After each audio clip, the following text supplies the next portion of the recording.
प्यारे बच्चों, good morning. स्वागत है आपका अपने यूट्यूब चैनल शिक्षा समाज संस्कृति पर। आज हम लोग इस वीडियो में क्लास 10th का एनसीईआरटी मैथ प्रश्नावली 1.3 देखेंगे। हम लोगों ने पिछले वीडियो में प्रश्नावली 1.2 को समाप्त किया था। आज हम लोग 1.3 से स्टार्ट करेंगे, जिसमें आपका पहला प्रश्न है, सिद्ध कीजिए कि कर्णी 5 एक अपरिमेय संख्या है। इसको कर्णी भी आप बोल सकते हैं, वर्गमूल 5 भी बोल सकते हैं, रूट 5 भी बोल सकते हैं। ठीक है, तो हमें प्रश्न में बोला गया है कि सिद्ध कीजिए कि कर्णी 5 एक अपरिमेय संख्या है। हमें सिद्ध करना है कि जो कर्णी 5 है वो अपरिमेय संख्या है या नहीं है। ठीक है, तो आइए हम लोग स्टार्ट करते हैं। तो सबसे पहले हमें दिया हुआ है कि कर्णी 5 एक अपरिमेय संख्या है, तो इसको हम लोग जस्ट परिमेय संख्या जस्ट उल्टा मान लेंगे, विपरीत मान लेंगे। ठीक है, इसको हम लोग विरोध उक्ति विधि भी बोलते हैं। ठीक है, जैसे यहाँ पे हम स्टार्ट करेंगे हल में। माना कर्णी 5 एक परिमेय संख्या है।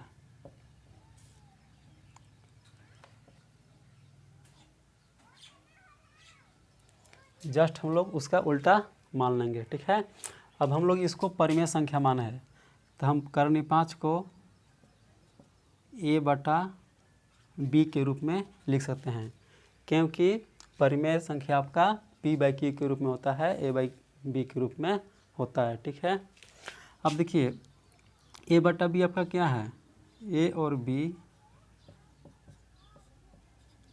सअभाज्य पूर्णांक है।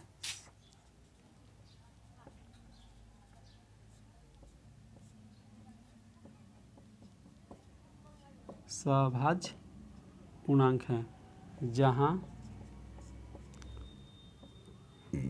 b बराबर नहीं 0। ठीक है, अब यहाँ पे प्रश्न उठेगा कि सअभाज्य पूर्णांक होता क्या है।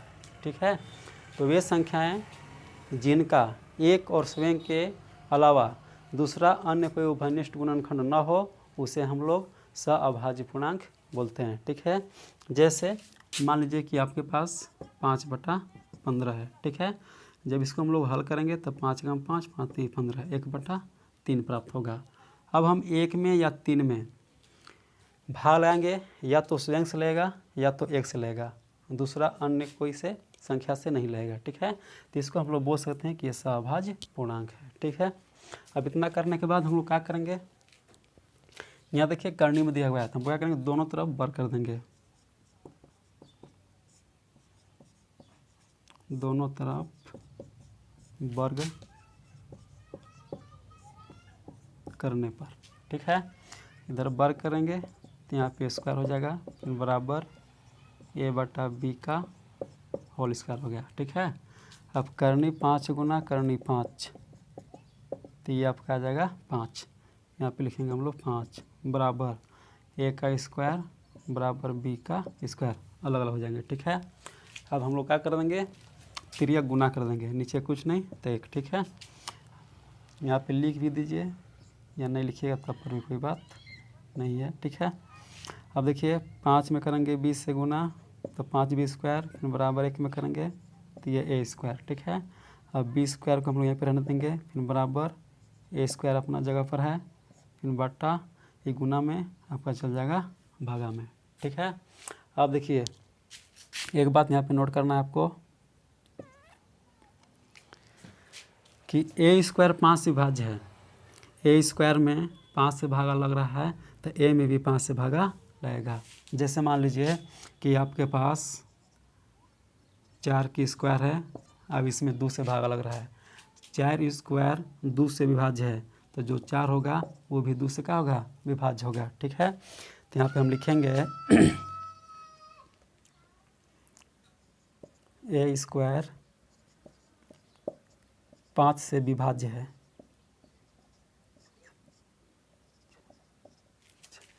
इसलिए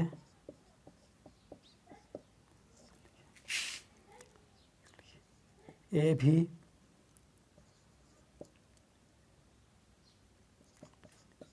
5 से विभाज्य होगा।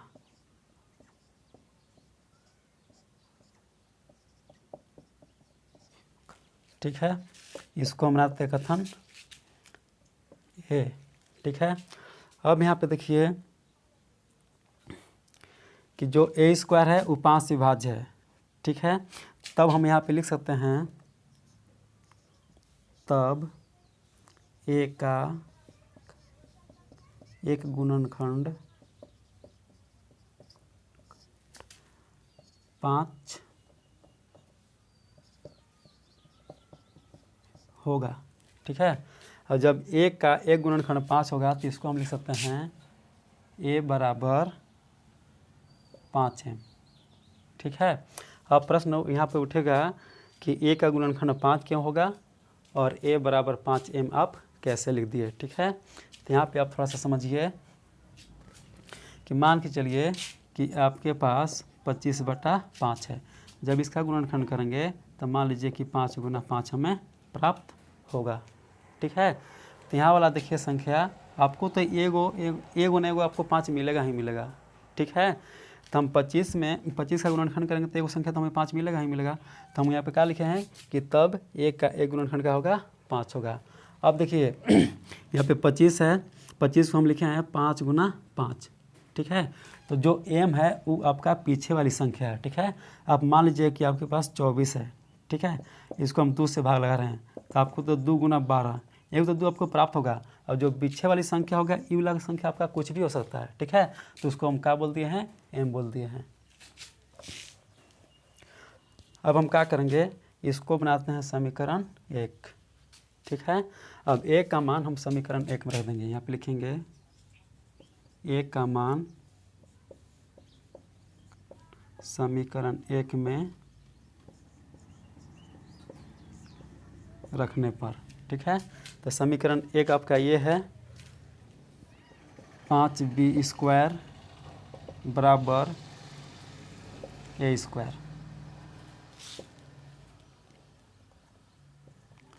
अब देखिए ये 5 सेम रहेगा, b स्क्वायर भी सेम, a की मान कितना आया है 5 आया है, यहाँ पे स्क्वायर है तो स्क्वायर, ठीक है। अब 5b स्क्वायर बराबर 25 m के स्क्वायर, ठीक है। अब b स्क्वायर को हम यहीं पे छोड़ेंगे, 25 गुना में आपका चल जाएगा भागा में, तो यहाँ बचेगा b स्क्वायर, फिर काटेंगे इसको तो 5 25, तो b स्क्वायर बराबर हो जाएगा 5m स्क्वायर। अब b स्क्वायर को यहीं पे छोड़ेंगे, फिर बराबर m स्क्वायर को यहीं पे जस्ट छोड़ दिए, ये आपका गुना में बराबर के कहाँ जाएगा आपका भागा में, ठीक है। अब यहाँ पे देखिए क्या है, b स्क्वायर 5 से विभाज्य है तो b भी क्या होगा 5 से विभाज्य होगा। तो यहाँ पे लिखेंगे हम लोग b स्क्वायर 5 से विभाज्य है, इसलिए b भी 5 से विभाज्य होगा। इसको बनाते हैं हम लोग कथन b, ठीक है। अब देखिए हम लोग यहाँ पे माना क्या थे कि a और b क्या है, सभाज्य पूर्णांक है। सभाज्य पूर्णांक का अर्थ क्या है, या तो उभयनिष्ठ गुणनखंड क्या आना चाहिए, एक आना चाहिए, या तो स्वयं आना चाहिए, या तो एक है या तो a है या तो b है, एक आना चाहिए या तो a बटा b आना चाहिए, ठीक है। तो अब देखिए कथन a में और कथन b में, यहाँ पे a का गुणनखंड क्या है 5 है, यहाँ पे b का गुणनखंड क्या है 5 है। आना क्या चाहिए था, हमें एक आना चाहिए था या तो a बटा b आना चाहिए था। तो यहाँ पे हमें कथन a व b से यह स्पष्ट होता है कि a और b का उभयनिष्ठ गुणनखंड क्या है 5 है, ठीक है। आप इसका एक स्क्रीनशॉट लीजिए, हम ऊपर इसको इरेज करके लिखेंगे। पहले आपको ऐसे उतारना है, उसके बाद फिर इधर सही से कर देना, आपको यहाँ से फिर यहाँ करना है।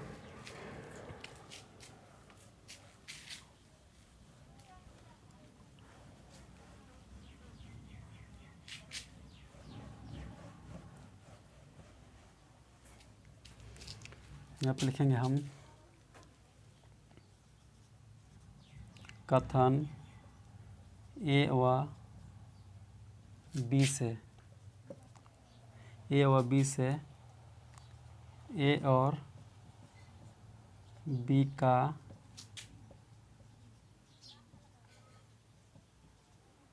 उभयनिष्ठ गुणनखंड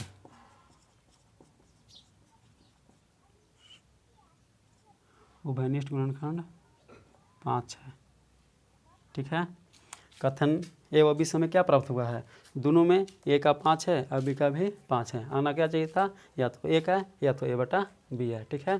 तो कथन ए व बी से ए और बी का उभयनिष्ठ गुणनखंड 5 है, इसलिए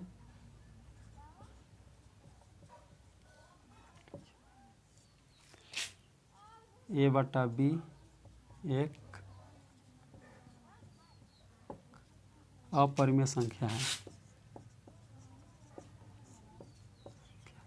अब ए बटा बी अपरिमेय संख्या है, तो बराबर में जो करनी 5 होगा, ए भी क्या होगा आपका अपरिमेय संख्या होगा, क्योंकि इसके बराबर में है। यहाँ पे लिखेंगे, इसलिए ए बटा बी एक अपरिमेय संख्या है। ठीक है। इसलिए करनी 5 भी अपरिमेय संख्या होगा। ठीक है। तो जो हम लोगों ने कल्पना किया था कि करनी 5 एक आपका परिमेय संख्या है, तो कल्पना मेरा क्या हुआ, गलत हो गया। तो यहाँ पे हम लोग लिखेंगे, अतः हमारी कल्पना गलत थी, तो हमारी कल्पना गलत थी, जिससे यह सिद्ध होता है कि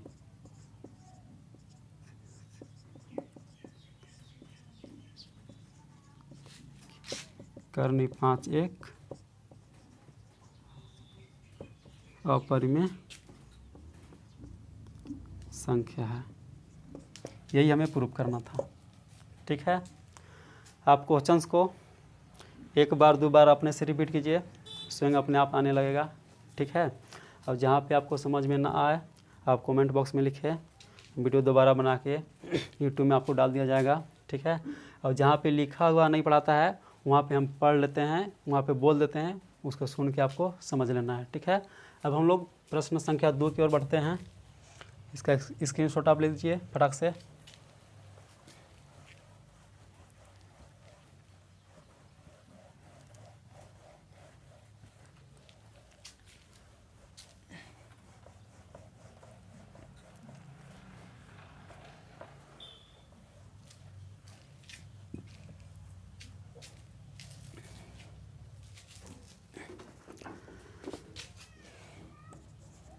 आपका प्रश्न संख्या 2 है, सिद्ध कीजिए कि 3 + 2 करनी 5 एक अपरिमेय संख्या है। इसको भी हमें अपरिमेय संख्या सिद्ध करना है। ठीक है। यहाँ पे हम लोग वही वाला प्रोसेस निभाएंगे। यहाँ पे लिखेंगे, माना 3 + 2 करनी 5 एक परिमेय संख्या है। जस्ट हम लोग उल्टा मान लेंगे, परिमेय संख्या है। ठीक है। उसके बाद क्या करना है हमें, यहाँ पे लिखेंगे 3 + 2 करनी 5 बराबर ए बटा बी। ए और बी क्या है, सअभाज्य पूर्णांक है। ए और बी सअभाज्य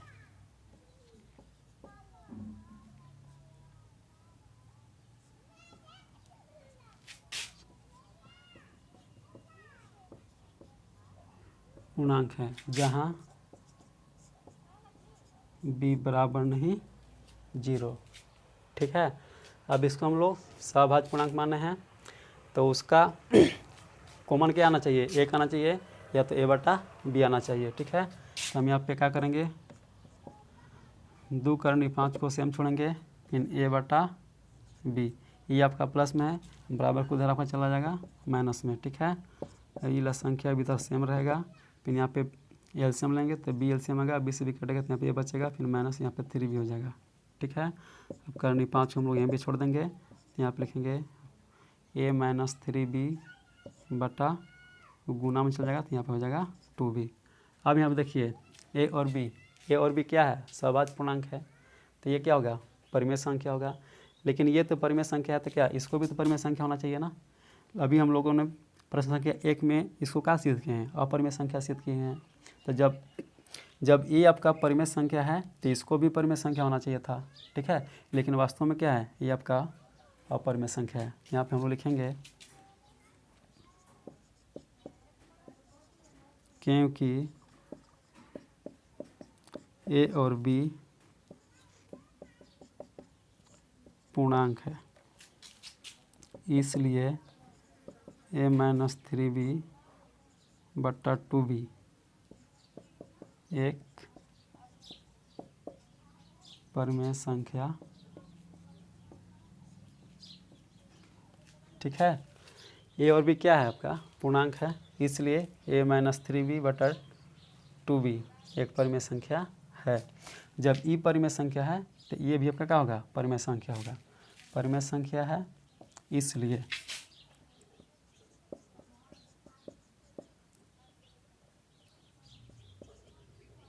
इसलिए कर्ण 5 भी एक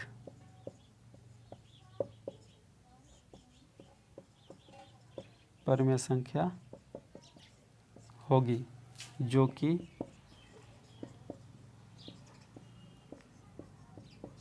असत्य है। कर्ण 5 आपका क्या होता है, अपरिमेय संख्या होता है। तो हम लोगों ने इसको क्या बोला, परिमेय संख्या बोला, तो क्या होगा, ये असत्य होगा ना। यहाँ पे लिखे हैं इसलिए कर्ण 5 भी एक परिमेय संख्या होगी जो कि असत्य है। अब यहाँ पे लिखेंगे अतः, यहाँ पे लिख देंगे क्योंकि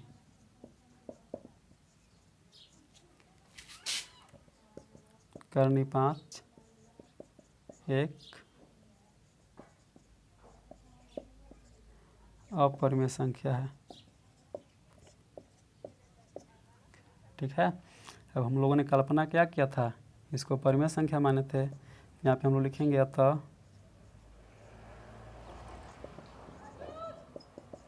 हमारी कल्पना गलत थी, जिससे यह सिद्ध होता है कि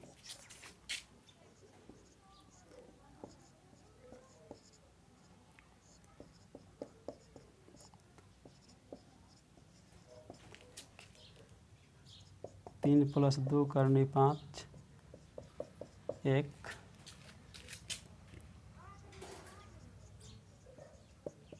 अपरिमेय संख्या है। ये आपका प्रूव हो गया, ठीक है। अब हम लोग प्रश्न संख्या 3 देखते हैं। तब प्रश्न संख्या 3 में आपका सिद्ध कीजिए कि निम्नलिखित संख्याएं अपरिमेय है। इसमें भी हमें सिद्ध करना कि निम्नलिखित संख्या क्या है, अपरिमेय संख्या है। तो इसमें आपको 3 प्रश्न दिए हुए हैं। तो आइए हम लोग इसको 1 बाई 1 करके सॉल्व करते हैं।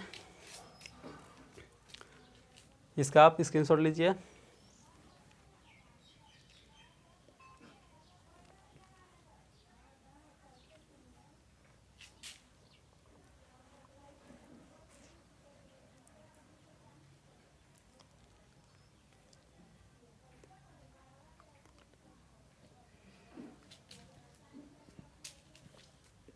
समय बचाने के लिए हम इसको ऐसे ही रहने देते हैं।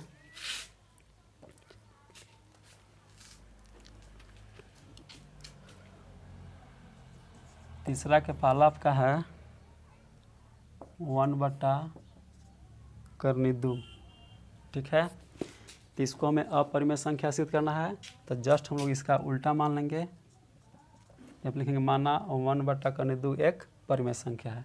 अब ये परिमेय संख्या है तो यहाँ पे इसलिए 1/2 बराबर a/b, ठीक है। परिमेय संख्या तो बट्टे के रूप में लिख दिए। ए और बी क्या है, सहभाज्य पूर्णांक है, ठीक है। अब देखिए यहाँ पे बट्टे में करनी में, ठीक है। तो इसको हटाने के क्या करेंगे, हर का परिमेयकरण करेंगे। तो हर का परिमेयकरण करेंगे तो यहाँ पे लिखेंगे 1/2। तो जो हर रहता है उसी से गुना और उसी से भागा, ठीक है। इधर आपका है a/b। अब हम लोग क्या करेंगे, यहाँ पे ऊपर गुना करेंगे तो ये कर्ण 2, अब कर्ण 2 गुना कर्ण 2 तो ये आ जाएगा का 2, यहाँ पे हो जाएगा आपका a/b, ठीक है। अब हम लोग कर्णित 2 को यहीं पे छोड़ेंगे, फिर a/b। ठीक है, ये आपका भागा में उधर लगाएंगे तो ये आपका हो जाएगा गुना में। ठीक है, अब यहाँ पे देखिए हमें क्या प्राप्त हुआ है, a/b प्राप्त हुआ है। तो हम लिखेंगे क्योंकि a और b पूर्णांक है इसलिए 2a/b एक परिमेय संख्या है। इसलिए अब e परिमेय संख्या है तो a भी क्या होगा, कर्णित 2 भी आपका परिमेय संख्या होगा।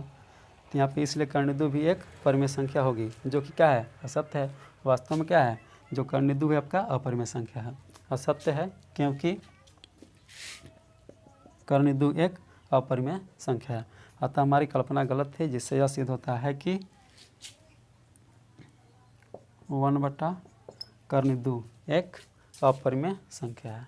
ठीक है, बहुत सिंपल है, कुछ करना नहीं है, 2-3 स्टेप याद रखिए, अपने आप बन जाएगा। ठीक है, अब हम लोग इसका दूसरा देखते हैं।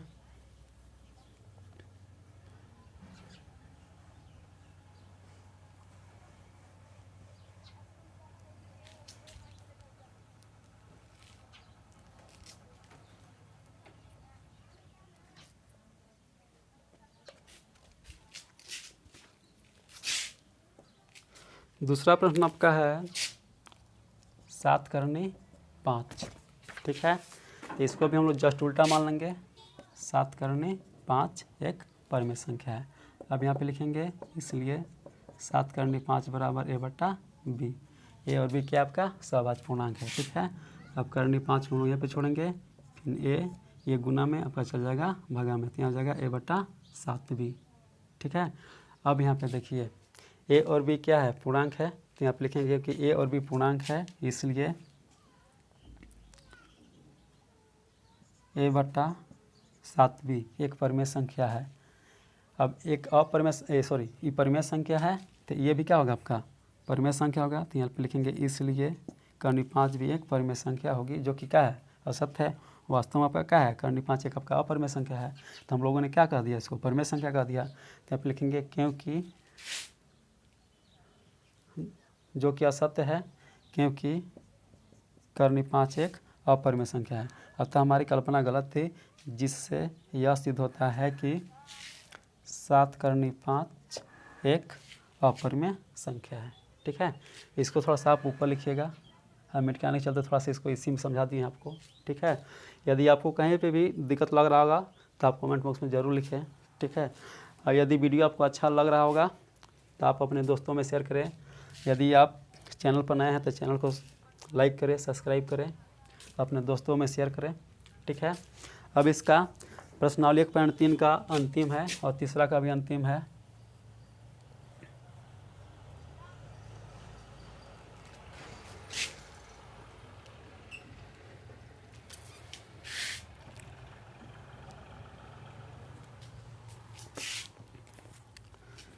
तीसरा का तीसरा आपका है और ये लास्ट प्रश्न है 6 + कर्णित 2। ठीक है, जस्ट हम लोग इसको परिमेय मान लेंगे, उल्टा आपका अपरिमेय है, इसको हम लोग परिमेय मान लेंगे। ठीक है, माना 6 + कर्णित 2 एक परिमेय संख्या है, इसलिए 6 + कर्णित 2 बराबर a/b। ए और बी क्या आपका सहभाज्य पूर्णांक है। सहभाज्य पूर्णांक होता क्या है, अभी हम लोगों ने इसको जाना है। ठीक है, अब हम लोग कर्णित 2 को यहाँ पे छोड़ेंगे, फिर बराबर a/b। ये प्लस में, इधर आकर हो जाएगा माइनस में। ठीक है, ये वाला आपका सेम चलेगा। अब यहाँ पे क्या करेंगे, हम लोग एलसीएम लेंगे तो b एलसीएम आएगा, तो b से b कटेगा तो a बचेगा, फिर माइनस b में 6 से गुना, तो ये हो जाएगा आपका 6b। ठीक है, अब देखिए a/b आ गया, तो a और b क्या है, पूर्णांक है। तो आप लिखेंगे क्योंकि a और b पूर्णांक है, इसलिए a - 6b/b एक परिमेय संख्या है। इसलिए जो कर्णित 2 है वो भी आपका क्या होगा, परिमेय संख्या होगा। ठीक है, लेकिन क्या है, यह सत्य है, क्योंकि वास्तव में क्या है, ये आपका अपरिमेय संख्या है। यहाँ पे परिमेय संख्या होगी, जो कि असत्य है, क्योंकि जो कर्णित 2 है वो एक अपरिमेय संख्या है। अतः हमारी कल्पना गलत थी, जिससे यह सिद्ध होता है कि 6 + कर्णित 2 एक अपरिमेय संख्या है। यहाँ पे आपका प्रश्नावली 1.3 समाप्त होता है। यदि वीडियो आपको अच्छा लगे तो आप अपने दोस्तों में शेयर ज़रूर कीजिएगा, ठीक है। Thank you.